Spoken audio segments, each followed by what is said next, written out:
آگے اللہ نے ارشاد فرمایا نساؤکم حرث لکم، تمہاری عورتیں تمہارے لیے بمنزلہ کھیت کے ہیں. حرث عربی میں کھیت کو کہتے ہیں. تو بمنزلہ کھیت کے ہیں. جیسے بیج ڈالا جاتا ہے کھیت میں اور اس سے پیداوار بڑھتی ہے، تو عورت کی جو ایک حیثیت ہے، نیچر نے جو اس کی ایک حیثیت متعین کی ہے، وہ بھی ایک نسل بڑھانے کا ذریعہ ہے، جس میں مرد کا جو اسپم ہے وہ بطور بیج کے ہے اور جو اولاد ہے وہ ایک پیداوار کی طرح ہے. تو اللہ نے یہ یاد رکھیں، اس آیت کو نا بہت سارے غیر مسلموں نے عورت کے خلاف بہت نیگیٹیوٹی پھیلائی ہے کہ دیکھو اسلام عورت کی توہین کرتا ہے، اس کو کھیتی سے تعبیر کرتا ہے. تو کچھ لفظ کسی اور زبان میں جب وہ جاتے ہیں نا تو وہ توہین کا معنی دیتے ہیں. عربی میں جو حرث کا معنی ہے یہ تعظیم کے لیے ہے، توہین کے لیے نہیں ہے. اردو میں جو کھیتی کا معنی ہے وہ توہین کے لیے استعمال ہوتا ہے. کھیتی یعنی جو پاؤں میں روندی ڈالنے والی، اور زمین جو ہے نا پاؤں میں گویا روندی، اس کو روندا جا رہا ہے. تو اس لیے اس کا اردو میں بالکل اسی طرح جو لوگ ترجمہ کر دیتے ہیں کہ عورتیں تمہاری کھیتیاں ہیں، تو یہ ترجمہ میرا خیال ہے اس لیے درست نہیں ہے کہ اردو میں اس کا مفہوم ہی چینج ہو جاتا ہے. یعنی گویا ایک عزت کے لیے جو لفظ اللہ نے استعمال کیا وہ ذلت کا ذریعہ بن جاتا ہے. تو اس لیے کسی بھی زبان میں جب ہم کسی بھی لفظ کا ترجمہ کرتے ہیں تو اس زبان کے ہمیں محاوروں کو دیکھنا چاہیے کہ اس زبان میں یہ لفظ کس معنی میں استعمال ہو رہا ہے. مثال کے طور پر ہو سکتا ہے کتا کا لفظ کسی زبان میں وفاداری کے لیے استعمال ہوتا ہو، کسی کو لوگ ڈاگ کہتے ہو تو اس کا مقصد ہوتا ہے وفادار انسان ہے، لیکن ہمارے ہاں اردو میں گالی ہے وہ، اور آپ بولیں کہ بھئی وہ فلاں قوم ڈاگ کہتی ہے تو ہم کتا کہیں گے، تو آپ جب اس کا ترجمہ اردو میں کریں گے تو کتے سے نہیں کر سکتے. تو اسی طرح یہ عربی کا جو لفظ ہے اس میں بھی یہ چیز غور یعنی ملحوظ رہنی چاہیے. تو اس لیے اس کا ترجمہ کیا جائے گا تمہاری عورتیں تمہارے لیے پیداوار بڑھانے کا ذریعہ ہیں، نسل بڑھانے کا ذریعہ ہیں. فاتو حرثکم، تم اپنے اس نسل بڑھانے کے ذریعے کے پاس آؤ، انا شئتم جیسے چاہو، وقدموا لانفسکم، اور اپنے نفسوں کے لیے آگے بھیجو، یعنی اولاد کی نیت سے آیا کرو زوجہ کے پاس اور آخرت کے لیے انتظام کرو، یعنی اولاد پیدا کر کے جو تاکہ دنیا اور آخرت میں تمہارے لیے فیوچر میں تمہارے لیے کام آئے، میں دنیا بھی داخل ہے آخرت بھی داخل ہے. تو یہ آیت کا بھی ایک شان نزول ہے کہ صحابہ کرام تو چونکہ جو خواتین تھیں مکہ میں صدیوں سے وہ لوگ آباد تھے، ان کے سفر خاص طور پہ عورتوں کے سفر بہت ہی کم ہوا کرتے تھے. تو جب ہجرت ہوئی ہے اور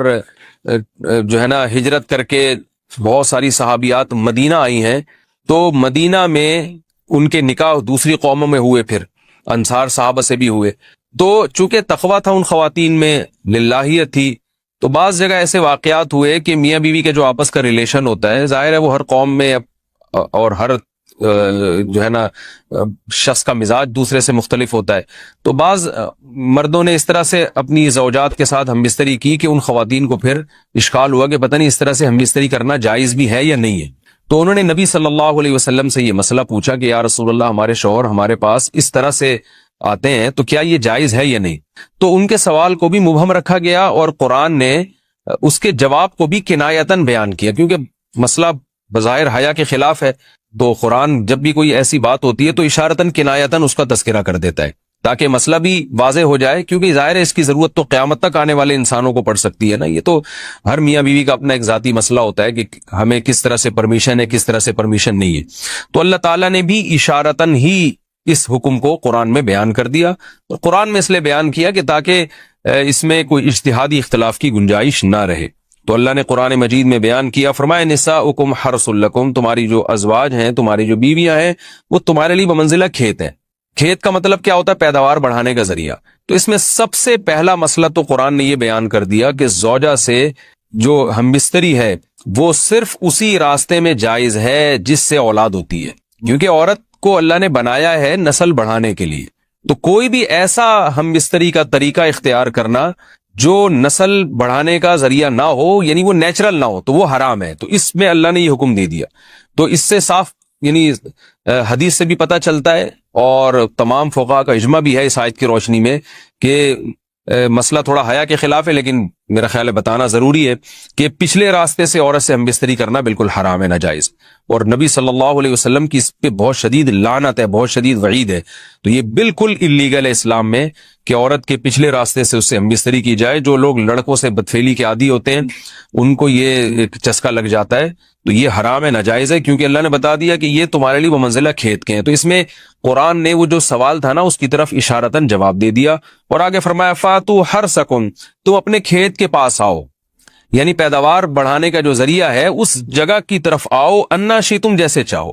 یعنی باقی جس طرح سے تم چاہو زوجہ سے ہم بستری کر سکتے ہو، اس میں کوئی خاص طریقہ متعین نہیں ہے، میاں بیوی کا ایک دوسرے سے کوئی پردہ نہیں ہے، ہن لباس لکم وانتم لباس لہن، یہ دونوں ایک دوسرے کے لیے لباس ہیں، تو اس میں طریقہ کار کوئی بھی ہو سکتا ہے، کسی بھی طرح سے کرنا چاہو ایک دوسرے سے لطف اندوز ہو سکتے ہو، لیکن فاتو حرثکم، آنا موضع حرث میں ہے۔ حرث کا مطلب وہ اس جگہ کی طرف آنا ہے جہاں سے نسل بڑھتی ہے، کسی اور راستے کی طرف، اس سے صاف طور پر جو ہے نا وہ جو فاسق فاجر لوگوں کی جو برائی ہے، جو لڑکوں سے بدفعلی کے نتیجے میں پیدا ہوتی ہے، اس کا اللہ نے قلعہ کر دیا کہ اس کی اسلام میں بالکل اجازت نہیں ہے۔ کہ رات کا وقت ایسی چیز ہے جو اللہ نے عبادت کے لیے بنایا یا آرام کرنے کے لیے، سونے کے لیے بنایا۔ رات میں اگر آپ سیلیبریٹ کریں گے کسی بھی عمل، یعنی کوئی خوشی منائیں گے، تو اس میں انسان کی گناہوں کی طرف توجہ زیادہ جاتی ہے۔ جیسے آپ دیکھیں کرسمس میں شرابیں پی جاتی ہیں، اور جو بھی غیر مسلموں کے تہوار ہیں اس میں بھی چراغاں ہوتا ہے رات کے وقت، تو جبکہ ہمارے ہاں جو عید الفطر ہے وہ دن کی روشنی میں ہم نماز پڑھ کے اس کی ابتدا کرتے ہیں۔ تو آپ کہہ سکتے ہیں کہ شب برات کو کوئی تہوار تو نہیں مانتا، تو دیکھیں تہوار زبان سے ماننا ضروری نہیں ہے، آپ اپنے عمل سے جب کوئی ایسا کام کرتے ہیں جو تہواروں میں کیا جاتا ہے، تو اس کا مطلب یہ ہوا کہ آپ اس کو تہوار مان رہے ہیں، یعنی آپ اس کو ایک خوشی کا دن مان رہے ہیں۔ تو نہانا دھونا یا کھانے پکا کے لوگوں میں تقسیم کرنا یا خود کھانا، اور خاص طور پہ حلوہ یعنی میٹھا، یہ چیزیں تہواروں کے موقع پر ہوتی ہیں۔ جیسے ہم عید الفطر والے دن صبح سوئیاں بناتے ہیں، میٹھا بناتے ہیں، کھاتے ہیں، لوگوں کو کھلاتے ہیں، نہاتے ہیں، اچھے کپڑے پہنتے ہیں۔ جمعے والے دن بھی، جمعے میں بھی عید کا عنصر ہے، حدیث میں اس کو بھی عید قرار دیا، اس دن بھی ہم نہا دھو کے کپڑے پہنتے ہیں۔ تو جو لوگ 15 شعبان کی رات کو نہاتے دھوتے ہیں، اسپیشلی اس رات کو کہ بھئی آج کوئی تہوار ہے یا آج کوئی خوشی کا دن ہے، اور مٹھائیاں کھاتے ہیں یا حلوے پکاتے ہیں، تو وہ زبان سے اس کو تہوار نہ بھی کہیں، اپنے عمل سے یہ بتاتے ہیں کہ یہ تہوار ہے، جبکہ یہ تہوار نہیں ہے۔ اسلام میں کوئی اس کی ایک ضعیف روایت بھی نہیں ہے کہ آپ صلی اللہ علیہ وسلم نے، میرے علم میں نہیں ہے، کم از کم ہو سکتا ہے کوئی موضوع من گھڑت روایت موجود ہو جس میں کوئی کہیں بھی نہیں ہے کہ آپ صلی اللہ علیہ وسلم نے اس رات کو ہمیں نہانے کا حکم دیا ہو، یا اچھے کپڑے پہننے کا حکم دیا ہو، یا کھانے پینے کا یا حلوے کھلانے کا، ہمیں حلوے مانڈے کا ہمیں حکم دیا ہو۔ تو اللہ کا واسطہ یہ بدعت ہے، اس کو ختم کریں اپنے معاشرے سے۔ اور اسلام میں تہوار کا ٹائم دن میں ہوتا ہے۔ عید الفطر، عید الاضحیٰ ہے جس میں ہم دن میں قربانی کرتے ہیں اور کھاتے ہیں، پیتے ہیں، نہاتے ہیں، دھوتے ہیں۔ راتوں کے یہ کام نہیں ہے، رات کو آپ سوئیں یا عبادت کریں۔ تو ایک چیز تو یہ تھی جو میں بتانا چاہ رہا تھا۔ دوسری چیز، اس رات کو قبرستان جانا۔ دیکھیے اس بارے میں حدیث پیش کی جاتی ہے، مشہور حدیث ہے، لوگ سنتے رہتے ہیں کہ نبی صلی اللہ علیہ وسلم رات کو اٹھے، اور امی عائشہ رضی اللہ تعالیٰ عنہ بھی آپ کے پیچھے چلی گئیں، اور آپ صلی اللہ علیہ وسلم جنت البقیع میں مغفرت کی دعا مانگ کے تشریف لے آئے واپس۔ تو یہ حدیث انتہائی درجے کی ضعیف حدیث ہے، اور ایک تو ضعیف حدیث ہے، دوسری بات یہ کہ اگر ہم تھوڑی دیر کے لیے فرض کر لیں یہ صحیح حدیث ہے، اور ہم کہتے ہیں کہ بھئی نبی صلی اللہ علیہ وسلم نے یہ عمل کیا ہے،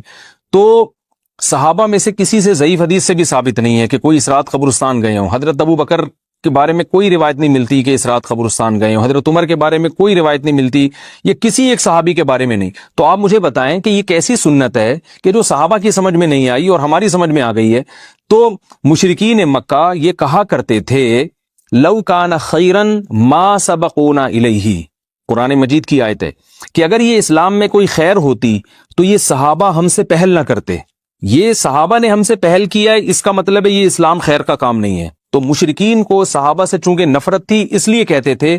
کہ یہ چونکہ اسلام کو فالو کر رہے ہیں تو یہ اس کی علامت ہے کہ اسلام خیر نہیں ہے، کیونکہ خیر میں تو ہم صحابہ سے آگے ہوتے ہیں، اپنے بارے میں ان کا یہ اس خوش فہمی میں مبتلا تھے وہ۔ لیکن ہماری رائے کیا ہے؟ ہم یہ کہتے ہیں کہ لو کان خیرا لسبقونا الیہ، وہ کہتے تھے لا سبقونا، ہم کہتے ہیں لسبقونا، کہ اگر کوئی بھی خیر کا کام ہے تو صحابہ ہم سے ضرور اس میں پہل کریں گے، یہ ہو نہیں سکتا کہ خیر کا کام وہ ہم کریں اور صحابہ نے نہ کیا ہو۔